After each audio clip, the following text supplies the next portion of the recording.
In Search of Treasure, retold by Pat Mayer and illustrated by Naomi Carolyn Lewis.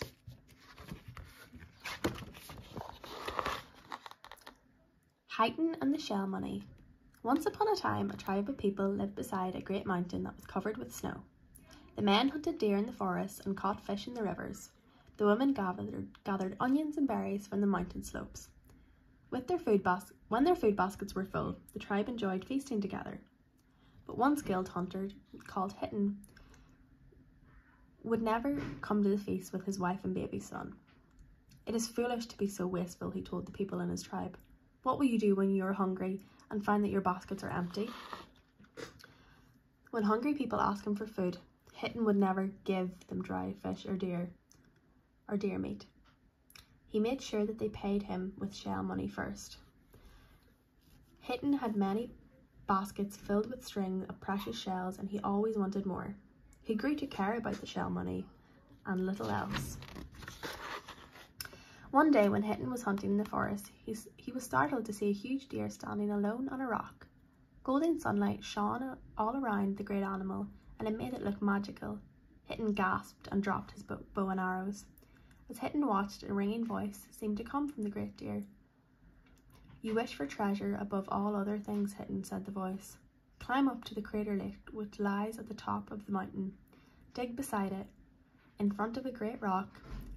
The journey to the crater is long and dangerous, but if you dare to risk your life, you may find treasure that is worth having." Then the great deer vanished, leaving Heighton full of wonder. Heighton climbs the mountain. The next day, Heighton found 2 strong deer antlers. He made them into sharp picks to dig with, and he put some dried fish into his pouch. Then he set off on his search for treasure. At first he followed the forest trails at the foot of the mountain, but as he climbed higher there were fewer and fewer trees. Up here there was no shelter from the cold wind. By evening Heighton had reached the fields of snow and ice where the wind was even stronger. He knew that he should turn back because he would be dangerous to climb in the dark, but he had come so far that he did not want to give up.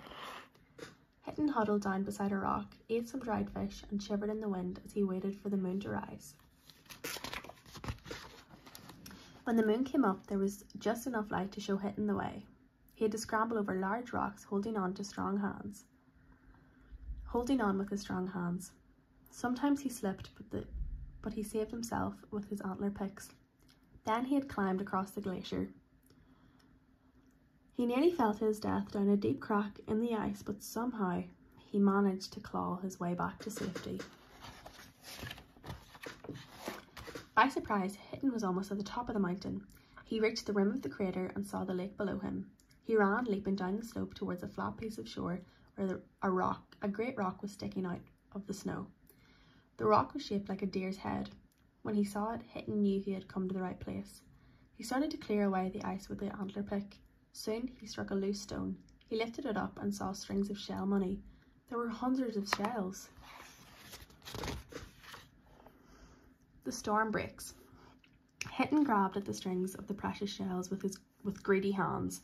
He looped as many as he could around his shoulders, without one word of thanks to the great deer or to the mountain. At once the ground shook. Then the sky grew very black. There was a growl of thunder. A fierce storm was coming. Heighton knew that he must reach shelter or he would die. He climbed back to the crater rim and stumbled down the mountainside. The storm struck when he was still far from the trees.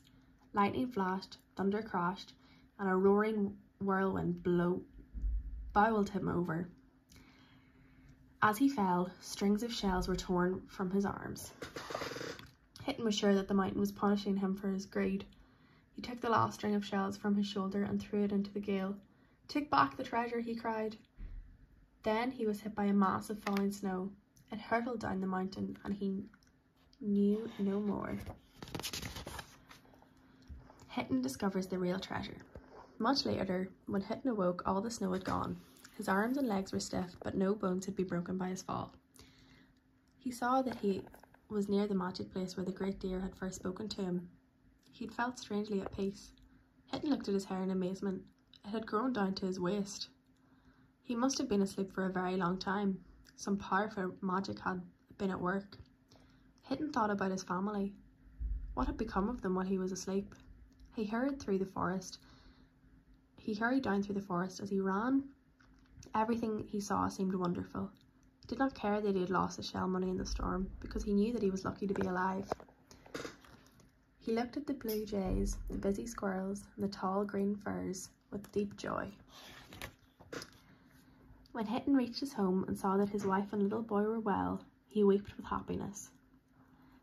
From that day, Hitton was a much wiser man. He held a feast to show how glad he was to be back with his tribe. I left our village to search for shell money, he told his guests. But while I was up in the mountain, I learned what treasure really is. My family, and you, my tribe, are truly precious. So is the warmth of the sun and the life-giving rain and all the loveliness of the world. Never again shall I forget that these are the things that are worth having.